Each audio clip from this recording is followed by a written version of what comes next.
अस्सलाम वालेकुम नाजरीन, प्रोग्राम प्राइड ऑफ पाकिस्तान के साथ मैं हूं अयूब खोखर।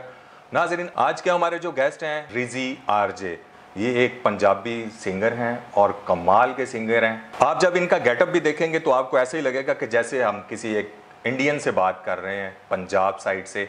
तो आइए इनसे मिलते हैं और बातचीत करते हैं और जानते हैं इनके गेटअप के बारे में, इनकी सिंगिंग के बारे में। इनका नाम रिजी आरजे है, ये आरजे के बारे में भी हम जानते हैं। तो आइए इनसे मिलते हैं। Welcome to the show.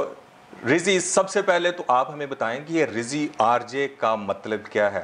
Riji तो चलो ठीक है, आपका नाम है, आरजे का क्या मतलब है? आरजे एक पर्दा है जी, बहुत गहरा। और आरजे तो चलें, रिजी आप रिजी जैसे आपने मान लिया, वो आर तो मेरा ही मीनिंगफुल है, राइट। और जो जे है वो किसी खास बंदे का नाम है। अगर लूँगा तो कई लोग प्रोग्राम देखेंगे, फिर मुझे पकड़ लिया जाएगा। नहीं, मैं जो कंसीव कर रहा था, मैं जो सोच रहा था वो आरजे जोकर जोकीज भी होते हैं, जोकर भी होते हैं। ये आप क्या मीनिंग लेते हैं इसका? मैंने किसी लव वाले बंदे का नाम है जो अपने नाम के साथ अटैच किया हुआ। मैं किसी से शदीद मोहब्बत करता हूँ, बहुत प्यार करता हूँ, और मेरे फैमिली मेम्बर हैं वो। अच्छा। लेकिन मैंने कभी उनको शो नहीं किया, तो मैं ये समझता हूँ कि उनका नाम अपने नाम के साथ लगाना मेरे लिए सादत है। तो मैंने इसलिए अपने बरकत के लिए अपने नाम के साथ जे भी लिखा, आरजे लिखा हुआ। राइट। आप उसको यानी कि बताना नहीं चाह रहे, लेकिन वहाँ जहाँ तक आपने मैसेज पहुँचाना था वो पहुँच गया, वहाँ पहुँच गया है। सोशल मीडिया पे देखा है कि अब राइजिंग स्टार से काफ़ी ऊपर आ गए हैं, तो बहुत नामवर सिंगर्स के साथ आप बहुत ज़्यादा शोज़ भी, इवेंट्स भी कर रहे हैं, शोज़ भी कर रहे हैं। तो आपने स्ट्रगलिंग लाइफ में आप किन किन चीज़ों को फेस किया है आपने? अयूब भाई, लाइफ स्ट्रगलिंग जो है ये तो चल रही है। अच्छा। अभी तो कुछ भी नहीं है, ये आप लोगों का प्यार है कि आप इस नज़र से देखते हैं। अभी तो बहुत कुछ बाकी है, अभी कुछ भी नहीं है, अभी तो समझ लें स्टार्ट है। राइट। तो अच्छे दोस्तों की कमी होती है, वो आहिस्ता आहिस्ता से साथ जुड़ना शुरू हो गए। एक स्ट्रगल के बाद बंदा किसी मुकाम पे पहुंचता है। सिंगर के लिए सबसे ज़्यादा मुश्किलात इसलिए हैं कि हमारे एक त्यौहार मनाया जाता था बसंत का। बिल्कुल। तो आप इत्तेफाक करेंगे इस बात पे कि बहुत से आर्टिस्ट ऐसे हैं, सिंगर्स जो हैं, जो बसंत के दौर में हिट हुए हैं। ऐसे ही है। जैसे बसंत पे इब्रार उल हक साहब के गाने बसंत पे हिट हुए। फरीहा परवेज आपके मेरे सामने आई, तो वो बसंत का त्यौहार था। हाँ। अली जफर में हमारे और आपके सामने आए, तो आप समझते हैं जी। तो एक तो ये चीज़ की बड़ी कमी है। दूसरा, फिर यहाँ पे लोग प्लस माइंड नहीं है, पॉजिटिव नहीं है। Right. हर बंदा एक दूसरे की, मेरी बात सीधी सीधी करने की आदत है। टांगे खींचने वाला बंदा होता है कि यार ये जरा हाई पे जा रहा है तो क्यों जा रहा है। तो टांगे खींचने वाले लोग ज्यादा हैं, लेकिन ये है कि आप लगे रहें, आप डटे रहें। आपने भी कभी किसी की टांगे खींची? नहीं, मुझे इंडस्ट्री में तकरीबन 6 से 7 साल हो गए हैं। कभी कोशिश की है? नहीं, कोई प्रूफ नहीं कर सकता। अच्छा। कि रिजी ने हमें कहीं पे माइनस किया, नेगेटिव किया। उसकी वजह यह है कि मेरा ईमान बड़ा मजबूत है। गुड, यही होना चाहिए। मतलब मेरा तवक्कल है कि मैं अगर काम अपना करता जाऊंगा, मुझे अपने काम में अपनी फैमिली से मतलब है। मैं किसी का नुकसान इसलिए नहीं करता कि मुझे दुनिया का तो खैर है चलें, लेकिन आखिरत में उसका जो हिसाब किताब देना ना, वो बड़ा मुश्किल है। राइट। और ये बातें नहीं होती। और हमेशा कामयाब भी पॉजिटिव माइंड वाले ही होते हैं, नेगेटिव हमेशा रह जाता है। हर बंदा ही अच्छा होता है, मैं समझता हूँ। मेरे साथ बहुत से लोगों ने नेगेटिव रोल्स किए भी हैं, लेकिन मुझे वो इसलिए नेगेटिव नहीं लगते कि मैं खुद पॉजिटिव सोचता हूँ। सही। और मेरा मैसेज भी यही है हर बंदे के लिए कि यार आप पॉजिटिव सोचें, आपके साथ अच्छा होगा। अच्छा, सिंगिंग की तरफ आप कैसे आए और कब आपको पता चला कि आप सिंगर हैं? हादसाती तौर पे सिंगिंग की तरफ आया। मतलब कि मैं बचपन में एक आवाज़ जो है वो चाहे किसी की हो, हमारे खान साहब लेजेंडरी उस्ताद नुसरत फ़तेह अली खान साहब, मैडम नूर जहाँ जी, बहुत बड़े नाम है जी ये, और बहुत बड़े मेहदी हसन साहब, मतलब आप जितने भी बड़े लोग जितने भी हैं, तो ये एक बुत है जो अल्लाह सेलेक्ट करता है। अल्लाह के भेजे हुए जो लोग हैं, उनके गले में एक सुर रख देता है। ये परवरदिगार का काम। मैंने पिछले प्रोग्राम में भी यही डिस्कस किया था कि गाने वाली जो रूह है वो और ही है, वो हर कोई नहीं है। हाँ जी, बिल्कुल। और सेम इसी तरह मैंने कहा था जी, सुनने वाली भी सेम इसी तरह, सुनने वाला भी कोई कोई है। हाँ जी, बिल्कुल, हर कोई नहीं है। अब देखिए ना, ये कहा जाता है कि जी फलां आर्टिस्ट बहुत अच्छा है, तो ये सोचें कि वो अल्लाह ने उसके मुकद्दर में, ये ब्लेसिंग है, शख्सियत में ना कोई बात देखी है, या उसकी कोई बात अल्लाह को अच्छी लगी है, उसमें खसूसियत डाल के अल्लाह ने भेज दी है। हमारे एक बहुत बड़े आर्टिस्ट है, मैं कभी किसी का हक नहीं रखता, ना उसका नाम खाता हूँ, खलील हैदर साहब, नए कपड़े बदल कर जाऊँगा। उन्होंने एक बात की, वो मेरे दिल पे लिखी हुई है कि आप कभी भी अपने आप को कमतर ना समझें। सही। बेसिक बात उनके करने का मकसद था कि आर्टिस्ट का हक बनता है कि वो ना अपने आप को देखे कि यार मुझ में कोई ख़ास बात है। वो कहते हैं आर्टिस्ट की मट्टी अल्लाह ने अलग बनाई है। बिल्कुल कि ऐसा आप ही है। एक बंदा स्टेज पे परफॉर्म कर रहा है, अब मुझे शर्फ हासिल है, अल्लाह का शुक्र है कि मैंने 70-80,000 तक के लोगों में, क्राउड में परफॉर्म किया है। बिल्कुल। और पाकिस्तान के बिगेस्ट जो आर्टिस्ट हैं इस वक्त, जिनको पाकिस्तान की पहचान माना जाता है, अल्लाह का शुक्र है मैंने उनके साथ परफॉर्म किया है। आर्टिस्ट जो हैं वो नए सिंगर की स्पेशली हम बात करें तो नए सिंगर आजकल बेचारे बहुत ज़्यादा स्ट्रगलिंग कर रहे हाँ हैं, जी। और स्ट्रगलिंग में उनको बहुत ज़्यादा परेशानियां पेश सर आती हैं। सपोर्टिव यहाँ पे कोई नहीं है। यहाँ पे मैं एक बात लाजमी करना चाहूँगा कि सपोर्ट करने वाला आजकल पहले नंबर पे तो मिलता ही नहीं। सही। तो अभी हमारे एक दोस्त हैं, वो रिहाइश स्टूडियो से मैं आजकल जिनके साथ काम कर रहा हूँ, चौधरी उस्मान साहब, मतलब ये समझ लें, ऑन कैमरा कह रहा हूँ कि बड़ी मुश्किल से होता है कि हज़ारों लाखों करोड़ों लोगों में कोई एक ऐसा मिले। नगीना होता है। मेरे सामने की बात है, अभी जो हमारा प्रेजेंट टाइम चल रहा है, और मैं उनकी तरफ से ये मैसेज भी सबको दे रहा हूँ कि कोई भी अच्छा काम करने वाला आर्टिस्ट, सिंगर, मेल फीमेल, वो हमसे रब्ता करे, ठीक है, हम या उसको आप ये न्यू प्रमोट टैलेंट करेंगे। को जी, मैसेज वो दे रहे हैं। हमारे चौधरी उस्मान साहब, उनका मिशन ये है। हम पहले आपकी सिंगिंग के ऊपर आते हैं। आपके ड्यूट गाने हैं, सोलो हैं, जी जी। या आप कवर सॉन्ग गा रहे हैं? नहीं, मैं सारे ही काम, मतलब मेरे डूड सॉन्ग भी सारे वो पढ़े हैं, सोशल मीडिया पे पढ़े हैं सारे। राइट। और सोलो भी हैं। अभी 2-3 वीडियोस, हमारा एक इवेंट आ रहा है, उसके बाद मेरे इंशाल्लाह इसी मंथ में 3 गाने आएंगे, वीडियोस जो हैं वो सोलो होंगे। और कवर्स भी, क्योंकि स्टार्ट तो हमारे शोज़ की डिमांड्स जो होती हैं सही। वो एक रेगुलर काम होता है। क्राउड की डिमांड होती है कि जो हमने सुना हो वो हमें सुनाओ। तो यहाँ पर भी हमारी नाजरीन की डिमांड है हाँ जी। कि आप पहले हमें कोई गाना सुनाएं, जी फिर जी, अगली क्यों नहीं। बात करते हैं। हाँ जी, बिल्कुल, तो क्यों नहीं, क्यों आप अभी हमें कौन सा गाना सुनाने लगे? मेरे मोस्ट फेवरेट हैं उस्ताद शफ़क़त अमानत अली खान साहब। तो मैं चाहता हूँ उनका आपको मैं लाइव थोड़ा सा गाना सुनाऊँ। मेरा हार्ट फेवरेट गाना है, इरशाद। और उम्मीद करता हूँ कि सुनने वालों को भी पसंद आएगा। हाय सावन भी तो जाए पेहरवा, सावन भी तो जाए पेहरवा, मन मोरा घबराए, मन मोरा घबराए, ऐसो गए परदेस पिया तुम, ऐसो गए परदेस पिया तुम, चैन हमें नहीं आए, चैन हमें नहीं आए, मोरा सैया मुझसे बोले ना, मोरा सैया मुझसे बोले ना, मैं लाख जतन कर हारी, लाख जतन कर हार रही, मोरा सैया मुझसे बोले ना। वाह जी वाह, वाह जी। Thank you so much. अच्छा, मैं आपको ज़्यादातर पंजाबी आपके ज़्यादा सॉन्ग सुने हैं। जी जी तो जी। पहली दफ़ा आपको ये क्लासिकल में भी सुना है। अच्छा तो इसी पे पहले आ जाते हैं। हाँ जी। तो क्लासिकल और पंजाबी में आपको क्या फ़र्क लगता है कि कौन सी चीज़ है जो ज़्यादा इजी गाई जाती है? नहीं नहीं सर, गाना एक मुश्किल चीज़ है। अच्छा, ये मतलब ये चाहे पंजाबी हो, चाहे कुछ क्लासिकल भी हो, या उर्दू आप हो, जी जी जी इंग्लिश जी। हो। सबसे पहले तो काम के साथ आपका सिंसेयर होना बहुत ज़रूरी है। सही। कि एवं नहीं इदा ही मुँह चुकया था चल यार मैक तो चढ़ गए थे आप गा गू लाऊंगे, ये बात नहीं होती। सही। काम कोई भी है, अगर उसको मेहनत और लगन के साथ और ईमानदारी के साथ किया जाएगा तो तब ही वो अच्छा होगा। यानी कि लेकिन इसमें ये एक मुश्किल काम है गाना जो है ना, लोग समझते हैं कि बहुत आसान है। हमारे सामने लोग हैं बेशुमार जो कोशिश कर रहे हैं, लेकिन ये एक अभी हमें तो कुछ नहीं आता। हमने बड़े बड़े आर्टिस्ट देखे हैं जो आज तक मेहनत कर रहे हैं और उनके बड़े बड़े नाम हैं, अल्लाह ने उनको बड़ी इज्जत दी हुई है। आपकी उर्दू टोन तो हमने सुन ली है। हाँ जी। पंजाबी में अभी क्या सुनाने लगे हमें? पंजाबी च जो मर्जी सुन लो। सुनाओ फिर, आज की सुनाना जी। आप अपना कोई ट्रैक सुनाने लगे हैं? हाँ जी, मैं आपको एक छोटा सा गाना सुनाता हूँ। मेरे एक बड़े मोस्ट फेवरेट आर्टिस्ट है, मैं उनका गाना आपको सुनाऊँ। होए लारे फुल के तेरे मैं गल कहन लगा हाँ तैनू, अरे वाह। होए तू भी छड़ दे गलत फहमियां गल नाल ला ले मैनू, उंज आकड़ खोरे दोवें आ, आकड़ खोरे दोवें आना माड़े दिल दे आ, अरे वाह जी वाह। छड़ गुस्से करने अड़िए फिर दोबारा मिल दे आ। वाह जी वाह। छड़ गुस्से करने अड़िए फिर दोबारा मिल दे आ।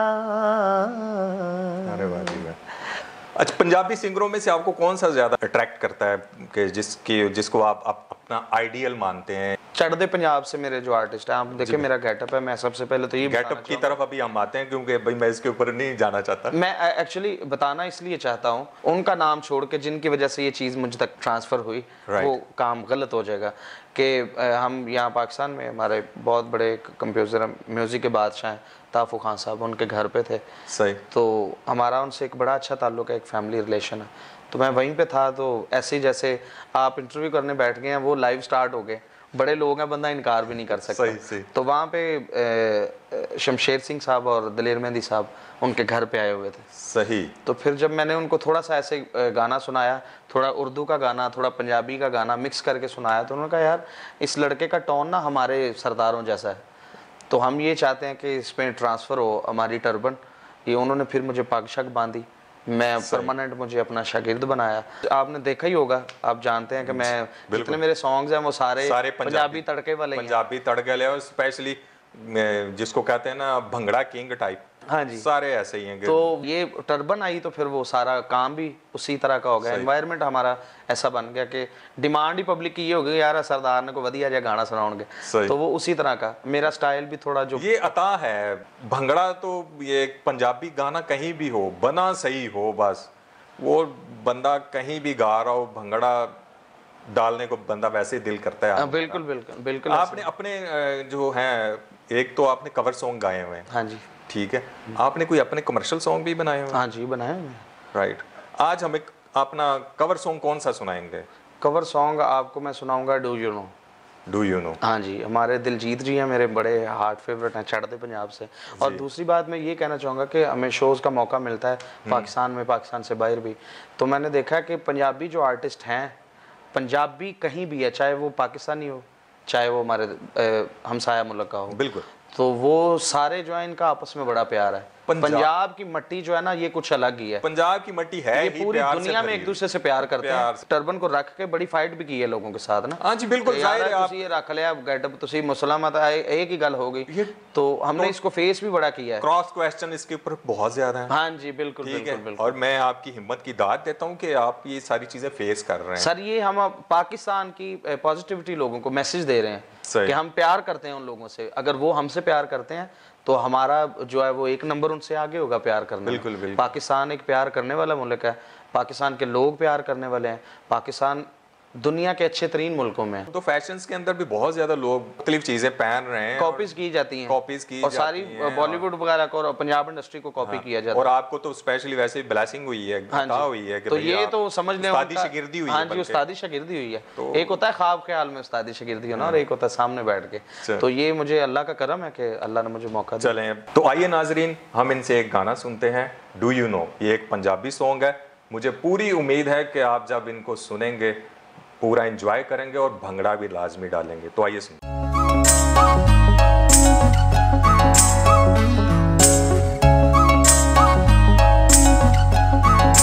Your Twin Beats.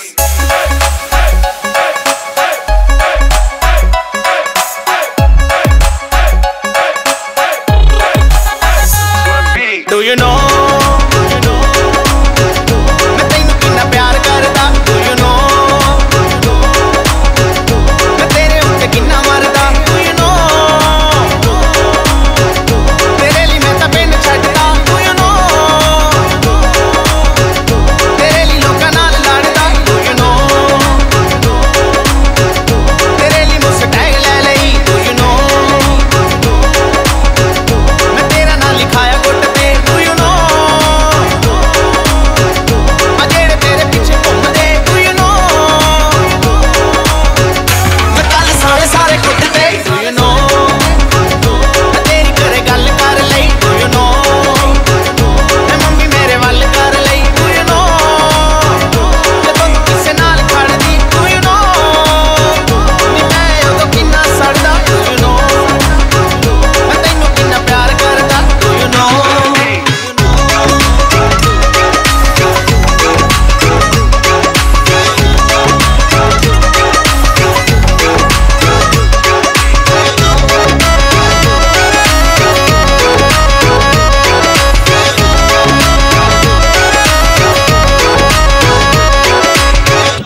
मिलन दे लई पर मैं तां पागल हां तैनू मिलन दे लई दुनिया दीवानी है मैनू मिलन दे लई पर मैं तां पागल हां तैनू मिलन दे लई कम कर छड्डिया वा कुछ भी ना पीवा खावा तेरे लिए ले आंदा चॉकलेट अज तक कितनी मैं 1 मिनट किसे दी भी तेरी गाना 2 घंटे में डू यू नो मैं सुता नहीं हूं उस दिन दा डू यू नो तू जाने बोली हाय बल्लिए डू यू नो नी जानी मुझे संगदा नहीं डू यू नो नी तेरे अगे शह बल्लिए डू यू नो सीने चो दिल बाहर होया यार डू यू नो नी जट दा शिकार होया यार डू यू नो तेरे तो पहला कोई भी नहीं डू यू नो नी पहली बारी प्यार होया यार do you know do you know do you no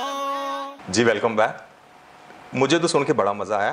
thank you. तो आपका टारगेट क्या है? आपने अपनी लाइफ को कहाँ तक फोकस किया है कि मैंने यहाँ तक जाना है और ये टारगेट अचीव करना है, या आपने किसी आर्टिस्ट को आपने जेहन में रखा हुआ है कि इस आर्टिस्ट तक मैंने पहुँचना है, शोहरत की बुलंदियों तक? देखें जी, सबसे पहली तो बात यह है, इज्जत अल्लाह के हाथ में है। बिल्कुल। दूसरा, इंसान तो जितने मर्जी प्लान करे, ये ज़िंदगी का कुछ पता नहीं होता। बिल्कुल जी। दुआ मेरी अल्लाह से सबसे पहले ये होती है कि या अल्लाह मैं एक अच्छा इंसान बन सकूं जिस मंजिल पे भी हूँ, बिल्कुल, चाहे वो निचले दर्जे पे हो चाहे ऊपर वाले।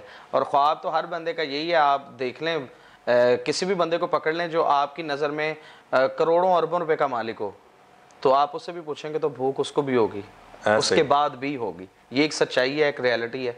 लेकिन मैं ये चाहता हूँ कि परवरदिगार मुझे इतना ज़रूर कामयाब करना कि मैं लोगों के काम आ सकूँ। अगर मुझे कोई सवाली नज़र आए तो वो खाली ना जाए, अगर कोई ज़रूरतमंद हो तो मैं उसके काम आ सकूं। और मुझे वो दिल अता करना, वो दिमाग अता करना शोहरत के बाद, कि मुझे खुद महसूस हो कि यार ये फ़लाँ बंदा ज़रूरतमंद है। मैं एक अच्छा इंसान बनना चाहता हूँ, उस हद तक शोहरत की बुलंदी चाहता हूँ कि मैं इंसान अच्छा रहूँ।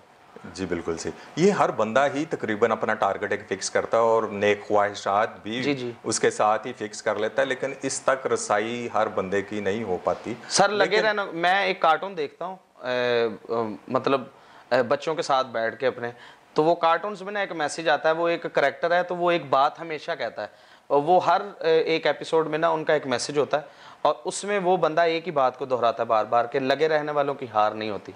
जी बिल्कुल, वो मंजिल तक पहुंच ही जाते हैं। ये फील्ड ऐसी है। हाँ जी, तो आप लगे रहें। मतलब हमारा एक पाकिस्तान का बहुत बड़ा नाम है खान साहब, रफाकत अली खान साहब। मैंने उनको कहा, खान साहब मुझे 6-7 साल हो गए फील्ड में, तो यहाँ तो इतना रिस्पॉन्स ही नहीं है, और ये फ़लाँ जैसे गिले और शिकवे होते हैं वैसे ही मैं मतलब उनको बता रहा था। तो उन्होंने कहा कि यार रिजी, मैं 32 साल बाद हिट हुआ हूँ। ये रफाकत अली खान साहब, इतना बड़ा घराना पाकिस्तान का, इतना बड़ा उनका नाम। तो मैंने कहा खान साहब, कहते हाँ यार, आप वैसे किसी से कहें कि आप जानते हैं खान साहब, रफाकत अली खान साहब को, तो शायद वो आपको मना कर दे कि जी नहीं, मुझे नहीं पता वो कौन है। लेकिन जब आप उनको ये कहोगे ना, यार आपने तू कुजा मन कुजा कवाली सुनी है, तो वो कहेंगे हाँ हाँ हम जानते हैं। कहते हैं ये हिट होना होता है कि आपके काम से आपका नाम बन जाए, आपकी पहचान बन जाए। तो जब से उन्होंने मुझे कहा मैं 32 साल बाद हिट हुआ हूँ, तुम भी जेहन में रखो, तुम हो सकता है साल और लगे, 2 साल और लगे, 5 साल और लगे, लेकिन काम नहीं छोड़ना। तो वो कार्टून कैरेक्टर की बात फिर मुझे दिमाग में घूमती है कि यार बात तो सच्ची है। मैं आपकी बात बिल्कुल सही है, क्योंकि बहुत से ऐसे आर्टिस्ट हैं हमारे कि जो एक टाइम से, बचपन से कह लें कि एक तरह का लगे हुए, शोबिज़ में कह लें, सिंगिंग में कह लें, और कुछ को जो अल्लाह ताला जल्दी नवाज देते हैं और कुछ को बुढ़ापे में या एंड पे जाके नवाजते हैं। मुझे ये दुख होता है ये बात करते हुए, शायद मेरी बात कई लोगों को बुरी लगे। आप काम करते रहें, आपको मंजिल ज़रूर मिलेगी, मस्ट मिलेगी। मैं मतलब ये यकीन के साथ, ईमान के साथ ये बात कहता हूँ। जिनको नहीं मिलती, एक मुद्दत वो काम करते रहते हैं, उनको ज़रूरत है कि वो अपने आप का एनालिसिस करें, अपने आप को देखें कि मेरे अंदर क्या कमी है, क्योंकि अल्लाह के देने में कोई कमी नहीं होती। अभी मैंने लास्ट किसी बंदे के लिए काम किया था, उसमें सारा क्रेडिट, समझ ले मेरी मेहनत इतनी थी कि क्रेडिट्स जितने भी थे वो मुझे आने थे, तो वो उन्होंने अपना नाम यूज़ कर लिया, तो मुझे कोई फ़र्क नहीं पड़ा, मेरा कुछ भी नहीं गया। लेकिन वो बेचारे हज़ारों लाखों रुपए खर्च करके भी उसी मुकाम पे हैं। जब इंसान स्ट्रगलिंग कर रहा होता है ना, उसको पहले नंबर पे तो जो सबसे बड़ी सपोर्ट चाहिए होता है वो फाइनेंशियल सपोर्ट है, क्योंकि सिंगिंग के लिए सबसे पहले उसको शायरी चाहिए, शायरी चाहिए, फिर म्यूजिक कंपोजर चाहिए, बिल्कुल ऐसे ही। ठीक है, फिर उसने रिकॉर्डिंग पे जाना है, हाँ जी, फिर उसने मास्टर पे जाना है, और बात यहीं पे नहीं रुकती, फिर बात आगे जाती है, फिर उसने वीडियो भी बनाना है। हाँ जी, बिल्कुल ऐसे ही है। ठीक है, क्योंकि गाना बना के उसने घर पे नहीं सर रखना। सोशल मीडिया का दौर है, जब वो देखेगा कोई आपको तो फिर ही वो फैसला कर सकेगा आप काम अच्छा कर रहे हैं या नहीं कर रहे हैं। हाँ, तो इसमें बहुत से लोग दिल बर्दाश्त हो जाते हैं, सर दिल बर्दाश्त कुछ लोगों के पास जो स्ट्रगलर होते हैं बेचारे सिर्फ गाना लिखवाने के पैसे होते हैं।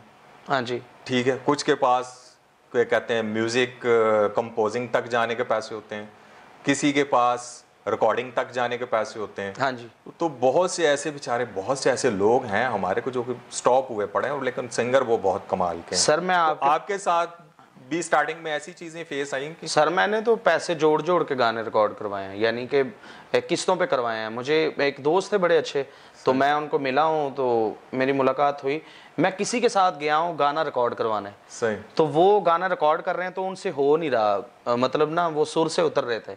मैंने सिर्फ एक लाइन कही, ये बिल्कुल सच्ची बात है, मैंने कहा ये खान साहब इस तरह नहीं, इसको इस तरह कहें।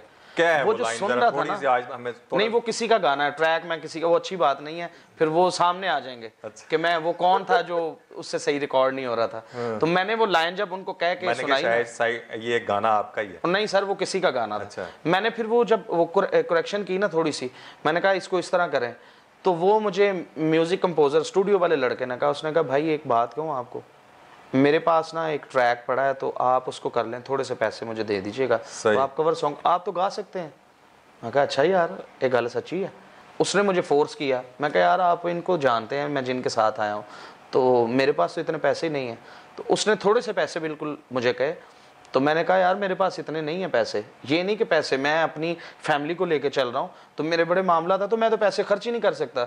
उसने कहा यार नहीं, आप ऐसा करें, मुझे इंस्टॉलमेंट करके दे दें, लेकिन मेरी ख्वाहिश ये है कि आप गाना गाएं, आप रिकॉर्ड करवा लें, आपको काम आएगा। फिर वो एक गाने को मैंने साल डेढ़ साल, हमारे एक बड़े अच्छे दोस्त हैं वसीम हसन अवान साहब, वो ऑर्गेनाइजर है, इवेंट ऑर्गेनाइजर जी, बिल्कुल जी, नाम है जी, मार्केट आप जानते हैं उनको, बड़े अच्छे मार्केट में का बड़ा अच्छा नाम है, इंसान बड़े अच्छे हैं। पहले मैं नहीं जानता था कि इंसान भी अच्छे हैं, पहले मैं समझता था यार वो डिकेट टाइप बंदे हैं, वो ना पता नहीं लोगों के साथ क्या करते हैं, कि उनको पैसे नहीं देते होंगे आर्टिस्टों को, या चांस नहीं देते होंगे। लेकिन वो जब मैं उनके साथ बैठा, मेरी उनके साथ मीटअप हुआ, मेरी गपशप हुई, तो मैंने ये देखा कि वो इंसान अच्छे हैं, वो लोगों को प्रमोट करते हैं। ये प्रमोशन देना, स्टेज देना, ये सबसे मुश्किल काम है, सबसे मुश्किल जो वो करते हैं। तो मैं ये सोचता था कि यार अगर ये मुझे पैसे नहीं देंगे तो मैं तो इनके साथ, ये बंदे ही नहीं अच्छे। किसी को प्लेटफॉर्म फराहम करना ये बहुत मुश्किल काम है, और बड़ी बड़ी लॉबीज के बाद भी स्टेज आपको नहीं मिलता। आप पीछे खड़े हैं, अब ऑर्गेनाइजर की मर्जी है कि वो आपको बुला रहा है या नहीं बुला रहा। आपका पहला गाना कौन सा है? वो मैंने एक इंडियन सॉन्ग था, मैंने वो किया था, काला चश्मा, बड़ा फेमस गाना है। तैनू काला चश्मा जचदा है गोरे मुखड़े ते। इस ट्रैक को, यही ट्रैक था जो मुझे वो मेरे दोस्त ने कहा, स्टूडियो वाले ने, और मैंने उसको हजार पे करके ना, मतलब मैंने 2 दिन बाद जाना उसको 1000 पे, 4 दिन बाद जाना, मैं कहा यार ये कर लो, फिर फाइनल मिक्स मास्टर मुझे गाने का दे देना। हमारे मुल्क के बहुत से नामवर सिंगर हैं अभी, हाँ जी, कि जो कि इसी तरह इंसिडेंट हुआ है उनके साथ, और उनको गाने मिले हैं और वो क्लिक हो गए हैं, कुछ लोगों ने बना के रखे हैं, उनको एतमाद नहीं था कि ये गाने हिट भी हो सकते हैं। हाँ जी, बिल्कुल ऐसे ही। जफर अली साहब हैं, हाँ जी, हाँ जी, हाँ जी, हाँ जी, हाँ जी, छन्नों की आंख में एक नशा, उनको गाना मिला है, और जिसके पास था उसको यकीन ही नहीं था कि सर ये नसीब की बात है। वैसे मैं मतलब होती तो अच्छी बात नहीं है ऐसे कर देना, लेकिन वो गाना किसी और का है, जो छन्नों की आंख में, जी मैं वही तो कह रहा हूँ, आप समझते हैं जी जी कि वो गाना किसी और का है, लेकिन वो क्लिक होना अली जफर साहब के नसीब में था, तो वो अगर इसने गाया ये हिट हो गया तो शायद इसी के नसीब का था। सही। तो मैं तो ये सोचता हूँ कि पॉजिटिव होना चाहिए सारा कुछ। अभी बातों का सिलसिला तो बहुत हो गया, अभी आप हमें और गाना कौन सा सुनाएंगे? अभी और ऐसा गाना सुनाएं कि हमारी आवाम सुन के जरा भंगड़ा डालने पे मजबूर हो जाए। जी जरूर जरूर, मैं गाना सुनाऊंगा कदर करी दी। जी नाजरीन, आपने सुन तो लिया ही है, तो आइए, उम्मीद करता हूँ आपको बहुत अच्छा गाना लगा होगा, क्योंकि हमारे सिंगर ही कमाल के हैं। ये जहाँ भी जाते हैं कमाल करते हैं, और कमाल आवाज़ है इनकी। तो रिजी, आपसे मिलके हमें बहुत अच्छा लगा सर, मुझे जी, मुझे उम्मीद है कि आज का प्रोग्राम आपको बहुत अच्छा लगा होगा।